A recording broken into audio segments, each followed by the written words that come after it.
Now here's a little gun that I'd like to do a full-length episode on sometime soon, but I can't resist sharing now. This is a Danish 1865 pinfire single and double action revolver with, of course, a safety trigger. For anyone curious, this comes down when you level the gun, meaning that you don't accidentally shoot yourself in the thigh while drawing it from the holster. Now, in a lot of ways, this is fairly normal to us.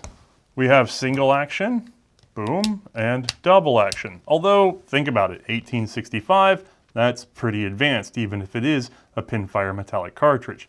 By the way, take note of the rudimentary hammer block safety. Not very fast, but certainly safe. Loading and unloading are bog standard. You just open up the gate in order to load each of your cartridges, and being pinfires, you don't have to have an ejector. You can just flick them out by the pin. What is super cool is the method of takedown, which was actually patented by C&Rsenal in 1863. It was taken over by Georg Christensen in Denmark and sold to the government, resulting in the 1865 adoption. But the mechanism is just that you pull this guy out, unthread it really, and then you pull back on your grip. Oh, once that's out of the way, big old piece that it is, you can just pivot down your side plate, which is a little sticky with old gunk.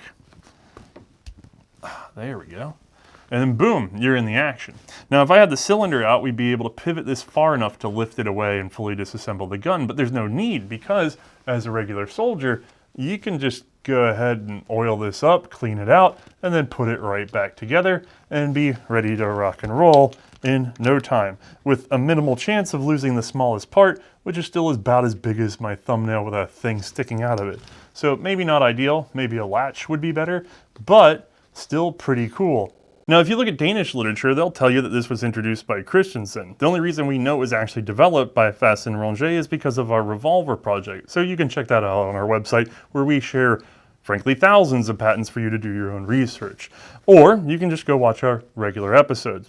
By the way, let me know if you can think of another handgun you'd prefer to have in 1865.